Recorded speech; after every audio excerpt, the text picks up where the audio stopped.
What's up, you guys? My name is Justin. Welcome to my channel, 502 Fragrance Reviews, where the goal of my channel is to give you amazing recommendations for great fragrances, but at the same time bridging the gap between those that are in the fragrance community and those that are the average consumers. So, I think I've seen there's been other videos like this that other YouTubers have done. So now I kind of want to give my take on it. You can tell by the title.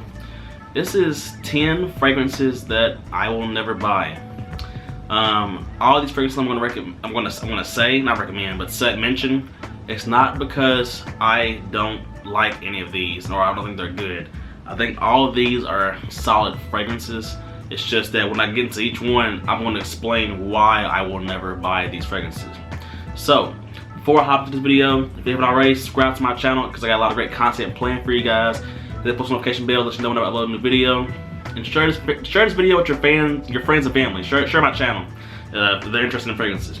And let me know in the comment section below what are some fragrances that you'll never buy for a specific reason. Let's get that going in the comment section because you know I love to talk to y'all in the comments. I reply to every comment.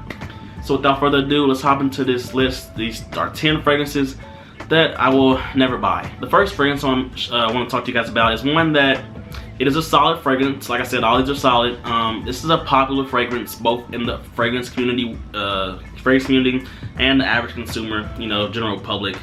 So generally it's a popular fragrance. This comes from the house of Viktor&Rolf, and this is Viktor&Rolf's Spicebomb. Viktor&Rolf Spicebomb is definitely a solid fragrance. It has been reformulated through the years, unfortunately, so I do believe it's not as good as it used to be. But even then, to be honest with you, the reason why I won't get Viktor&Rolf Spicebomb, I never get it, is because I have other fragrances in my collection that are similar that I think is better.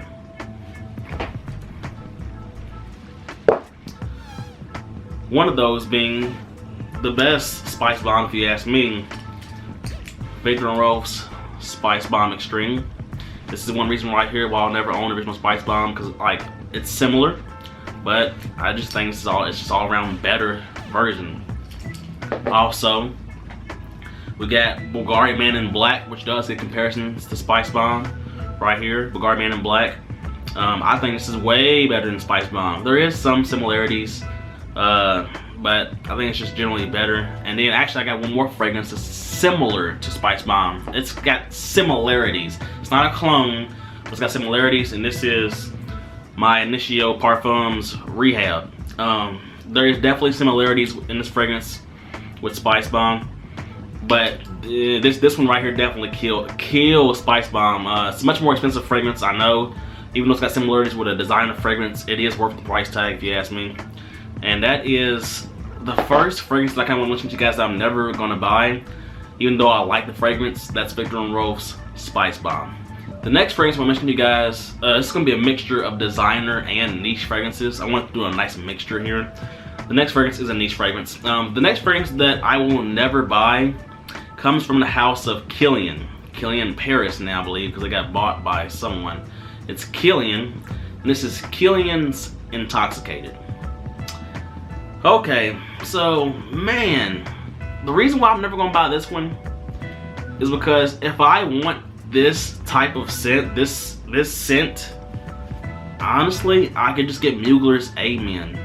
Mugler's Amen came out first, and I don't know why y'all did it, Kilian, but y'all literally copied Amen, and you made it more refined. I'll give you that. It's more refined, but there's a humongous price difference between Amen and Kilian Intoxicated. I think Intoxicated is like like 300 something bucks for a 50 ml size bottle, when I can get Mugler's Amen, it's like in an 80ish range, 70ish, whatever, I don't know, for like 100 ml.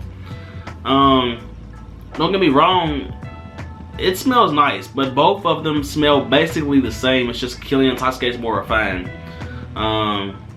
So honestly, I have never had any reason to get Kilian Intoxicated because they just copied Mugler's Amen. So maybe in the future I'll get Amen by Mugler, but I will never get Kilian Intoxicated. It's way too much money for the price because you're copying a designer. Just another fragrance I'm never gonna get, you guys, and that is Kilian's Intoxicated. The next fragrance I want to tell you guys about that I'm never gonna buy is another niche fragrance. And no, I'm not trying to pick on this brand. I'm not. This comes from the house of Kilian again. And this is Kilian's Black Phantom. Okay, now hear me out on this one. The reason why I will never buy Kilian's Black Phantom, even though I love that fragrance. I love Black Phantom. I'll tell you that right now. I've had a sample. I love it. The reason why I would never buy it is because of this. This is Alexandria Fragrance's Dark Knight. This is one of Alexandria Fragrance's best sellers on their website. It's Dark Knight is a spot-on clone pretty much to Kilian's Black Phantom. This puts a little bit more emphasis on the coffee to my nose, and Kilian's Black Phantom puts more emphasis on the rum. But here is truly why I will never buy Kilian's Black Phantom. I think all their bottles, I could be wrong, correct me in the comments if I'm wrong, all their bottles come in a 50 ml bottle size. For a 50 ml bottle size, it's like 300 something bucks, like I said. This is a 60 ml bottle size, and it's spot on to Black Phantom. This is a little bit bigger bottle, 60 milliliters this time, and I got this for around 50 bucks. 50 bucks to 300 something? Don't get me wrong, I want Kilian Black Phantom. If it's gifted to me, I will take it, and then I may part ways with this. But I will never buy Kilian's Black Phantom, even though I love it. Don't get me wrong, it is, like I said, it's great. This is great too. It's spot on for a fraction of the cost. That's another fragrance right there that I will never buy, unfortunately. If it's gifted to me, I'm gonna take it. But that's Kilian's Black Phantom. This fourth fragrance here, the next fragrance I want to mention to you guys, is one that has picked up a lot of hype in the fragrance community recently from a bunch of other YouTubers. In a future video, I will give my take on this fragrance. This comes from the house of Givenchy, and this is Givenchy Gentleman Eau de Parfum. I actually made this my scent of the day. I know what you're saying. You said I'm wearing it, but you said that you would never buy it. You know, I work at a department store, so we have this fragrance in the store, so I just sprayed it on today. Still in my hand too. Givenchy Gentleman Eau de Parfum is good. Don't get me wrong, it's good. It's in that Dior Homme Intense Valentino One More Intense family, but it's got more of a spicier twist to it. But that's why I won't ever get this fragrance. Not because the spicy twist, but it's because it's in that Dior Homme Intense Valentino One More Intense family, and I think these two fragrances, Dior Homme Intense, Valentino One More Intense, it's just much better than Givenchy Gentleman Eau de Parfum. I think that it is much better, and for that type of scent profile, I would rather have either one of these over Givenchy Gentleman Eau de Parfum. Like I said, that one's picked up a lot of hype in the fragrance community recently. Probably next week, I'm gonna make that my spotlight fragrance of the week next week. Probably it's gonna be next week's spotlight fragrance of the week review, since it's gotten so much hype recently.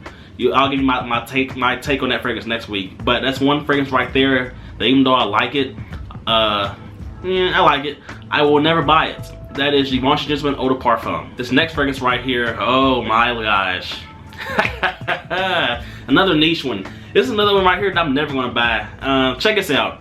The next fragrance right here, the fifth fragrance I'm gonna mention to you guys, comes from the house of Creed, and this is Creed's original Santal. So, oh man, this one's an interesting one. The reason why I will never buy Creed's original Santal, even though it's a solid fragrance, is because of this. Y'all know what I'm about to show y'all. This Mont Blanc Individual. Here's the thing, guys. Creed's original Santal, Mont Blanc Individual, and Yop Homme all are in a similar scent profile. And the thing is that this smells very similar to original Santal, and this came out first. This came out before original Santal, and even before this, you had Yop Homme. This fragrance right here is very nice. This is one of the best cheapies on the market, period. This is one of the best cheap fragrances that you can buy, to me. I think it's like 20 to 30 bucks for this, and this is comparable to Creed, very similar Creed's original Santal, which is a $300, $400 fragrance. Similar performance, probably even like very similar performance. Lasts long on me. This is more versatile too, by the way, to be the original Santal. I mean, I would rather have this over original Santal any day of the week. So ever right there, even though I like it, it's another fragrance right there I'm never going to buy. And that is Creed's original Santal. This next fragrance right here is one that it's one that is nice, but there was a flanker that came out I think a year later, and it just killed this one. This next fragrance I want to mention to you guys is a designer. It comes from the house of YSL, and this is YSL's Y, the Eau de Toilette version.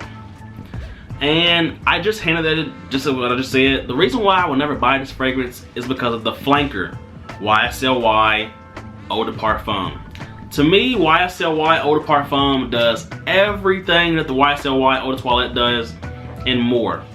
You get the YSL Y DNA in this still, but it's enhanced more with deeper notes. It's more well-rounded, it's more versatile, it's more longer lasting, and it's way more mass appealing and compliment getting than the original YSL Y Eau de Toilette that I'm never gonna buy. Even check this out, right? If you haven't seen my I'm gonna leave an end card at the end so you can click on it. I put out a big video showing upcoming releases for the men's fragrances and women's fragrances, but there's another fragrance that's gonna be coming out later on that no other YouTuber has touched on yet, but you will see it in their videos soon showing up. But I just knew about this. It's YSL Y Eau Fresh. Once that one comes out, that might really make YSL Y Eau de Toilette pointless to buy, because YSL Y Eau de Toilette it's way more fresher than this, and then they're gonna make a fresher version of that. And I've already seen some of the notes that's in the YSL Y Eau Fresh. It look like that one's gonna be really good. YSL Y Eau Toilette's gonna be left in the dust, if you ask me. So it's another fragrance right there that I'm never going to buy. That is YSL Y's Eau de Toilette. It's nice, but I'm never gonna buy it. This next fragrance I'm gonna mention to you guys is I'm gonna classify this as niche. Some of y'all gonna disagree, but we can talk about that in the comment section. This comes from the house of Tom Ford, and this is in their private blend collection. This is Tom Ford's Neroli Portofino. So this one right here is a solid fragrance, really nice for the spring and summer. Why won't I ever buy it? Why won't you buy it, Justin? The answer is simple. There is a variety of different fragrances now that is clearly inspired by Neroli Portofino, but smell very similar to it for a fraction of the cost, and it has similar performance, at least on my skin, to Neroli Portofino. That's what really is the reason why I won't ever buy Neroli Portofino. I could find other fragrances that smell similar to it, yes, but if Neroli Portofino lasted much longer on my skin than those fragrances, then I would get Neroli Portofino, but it doesn't. You've got Ferrari's Bright Neroli, I believe, I think that's what it's called. More recently, I smelled this the other day in Macy's, Bulgari's Manwood Neroli. That smells very similar to Neroli Portofino as well. And there's other Neroli Portofino ones as well that smell, you know, other fragrances that smell similar to Neroli Portofino. Most notably, at least to my memory, it's Ferrari's Bright Neroli, and more recently, like last year, I believe, Bulgari's Manwood Neroli. It's a really nice citrusy fresh fragrance. It will shine in the hotter weather. It will be effervescent off your skin. I know that word gets thrown around like a ton nowadays in the community, but I can see it being effervescent in the hotter weather. But even though it's nice, like I said, there's other fragrances I can find for a more cheaper price point. And the quality to my nose is still there, and the performance is still there. So why would I get that Neroli Portofino? So it's another fragrance right there that I will never buy, and that is Tom Ford's Neroli Portofino. The next fragrance I want to show you guys is, I'm not trying to pick on Tom Ford now, but this is another one. This is another fragrance right here that I will never buy, even though I do like this one. I like it. Once again, I like all these. This comes in the private blend collection of Tom Ford once again. This is Tom Ford's Tuscan leather. So Tuscan leather is one that I do like quite a bit. When I first smelled it, I was blown away, but it went from a love down to a like. And the reason why I won't ever buy Tuscan leather is because there's other similar leather fragrances to this one that I just like more. More notably, you're pretty sure I was going to talk about this. Tom Ford's ombre leather.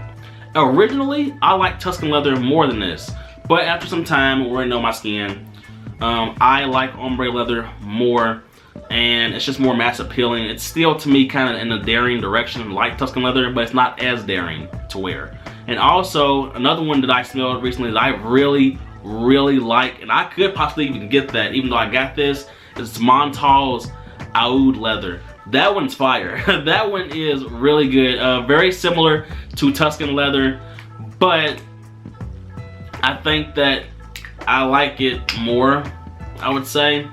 It's just that there's different fragrances out there that makes it to where I don't gotta get Tuscan leather that I will appreciate more, like ombre leather, like Montal's oud leather. I've never smelled Parfums de Mars Godolphin, but apparently that's really similar. There's also Rosassi La Huquan, which is a clone of Tuscan leather, which I heard is more easier to wear. It's just a variety of different options. Don't get me wrong, like I said, I like Tom Ford's Tuscan leather a lot, but ultimately, it's just a fragrance that one of those ones again I will never buy.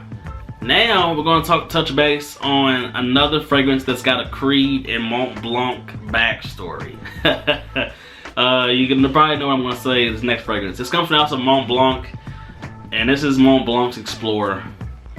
And honestly, you could put Mont Blanc Explorer like parentheses any Aventus clone, but we're going to focus more on Explorer because that's the one that everybody's starting to know about, both in the average consumer world and, you know, fragrance community. The reason why I'll never buy this one, I mean, it's simple. I have Creed Aventus.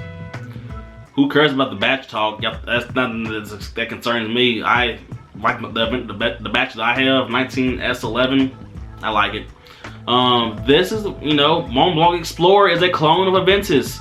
And the average consumers that don't know about Creed don't know that. I mean, when they smell it, it's a new thing to them, but it's not to us in the fragrance community. And honestly, I think Mont Blanc is getting payback against Creed. I don't think they'll ever say that, but this is just my take on it. Like I said, Creed basically copied Mont Blanc Individual when they made original Santal. They're never going to admit that, but they basically copied Mont Blanc Individual. So I'm pretty sure if I was to predict, I'm pretty sure Mont Blanc was like, oh, okay, bet. You're gonna copy one of our fragrances, we're gonna copy your best-selling fragrance and make Mont Blanc Explorer. Well, I mean, don't get me wrong, it's solid because it's a Aventus clone, but it's not as natural smelling as Aventus. It's not as long lasting on my skin as Aventus, at least the batch that I got. Not, once again, batch talks, who cares? But this is right here is why I will never buy Mont Blanc Explorer. Because I have Creed Aventus now. I have the originator, not the imitator. But if you do own Mont Blanc Explorer, I'm not trying to sound like a snob. If you own that fragrance, it is a solid fragrance. You know, you will get compliments, it's very versatile. But I'd rather have Creed Aventus because, you know, that's what they're trying to go after. So it's another fragrance right there that I will never buy, and that is Mont Blanc Explorer. And the last fragrance, the 10th fragrance. I do like this fragrance right here, and this fragrance has got a lot of hype in the fragrance community because of Jeremy Fragrance, but I'm gonna stop you Jeremy Fragrance haters in y'all's tracks before y'all start typing in the comments. This fragrance right here is hyped for good reason because I do think it's deserving of it, but it's one I'm never gonna buy though. I know, right? It's weird. This is Prada L'Homme. When it comes to Prada L'Homme, the reason why I will never buy this fragrance is because there are some other fragrances out there that I think is better than Prada L'Homme for that soapy clean, what it's like fresh, luxurious, fabulous softener type of smell. That being Dior Homme Eau, which is now sadly discontinued. Really sad it's discontinued. And Prada Amber Pour Homme.